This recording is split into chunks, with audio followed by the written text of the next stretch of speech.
আসসালামু আলাইকুম প্রিয় মাছ চাষী ভাইরা, আমি Mohammad Abdullah Noman TM agro and fisheries থেকে। আজকে আমরা কথা বলবো মাছ ও চিংড়ি চাষে রোগ প্রতিরোধ ক্ষমতা বৃদ্ধি ও ধকল প্রতিরোধক হিসেবে কাজ করা product life C plus. Life C plus মূলত ভিটামিন সি এর কার্যকারিতা সম্পর্কে আপনাদেরকে আজকে বিস্তারিতভাবে জানাবো। মাছ ও চিংড়ি চাষের ক্ষেত্রে রোগ প্রতিরোধ ক্ষমতা বাড়ায়, অর্থাৎ শারীরিক দুর্বলতা ও ক্ষুধামন্দা দূর করে। অনেক সময় দেখা যায় মাছের মেরুদণ্ড বাঁকা হচ্ছে, চিংড়ির খোলস পরিবর্তনে সমস্যা হচ্ছে, চিংড়ির খোলস নরম ও দুর্বল।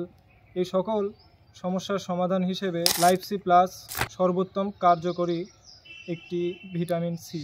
এছাড়াও মাছ যখন আমরা নার্সিং পুকুর থেকে মজুদ পুকুরে পরিবর্তন করি কিংবা পরিবহনের মাধ্যমে এক জায়গা থেকে অন্য জায়গাতে স্থানান্তর করি, সেই ক্ষেত্রে মাছের যেই স্ট্রেসটা হয়, ধকল হয়, সেই ধকল নিরাময়ে প্রতিরোধক হিসেবে কাজ করে লাইফ সি প্লাস। এরপরে ভাইরাসজনিত কারণে কিংবা ব্যাকটেরিয়াজনিত কারণে মাছের যে ক্ষত রোগ সৃষ্টি হয়, এই ক্ষত রোগ নিরাময়ের ক্ষেত্রেও লাইফ সি প্লাস কার্যকরী ভূমিকা পালন করে। অতএব মাছ ও চিংড়ি চাষের রোগ প্রতিরোধ ক্ষমতা বৃদ্ধি এবং ধকল প্রতিরোধক হিসেবে লাইফ সি প্লাস সর্বোত্তম কার্যকরী একটি প্রোডাক্ট। আপনারা আমাদের এই প্রোডাক্টটি অর্ডার করতে ভিডিওতে দেওয়া নাম্বারে যোগাযোগ করুন অথবা আমাদের মেসেজ করতে পারেন। সারা দেশে আমরা কুরিয়ারের মাধ্যমে প্রোডাক্টগুলো ডেলিভারি দিয়ে থাকি। ধন্যবাদ। আসসালামু আলাইকুম।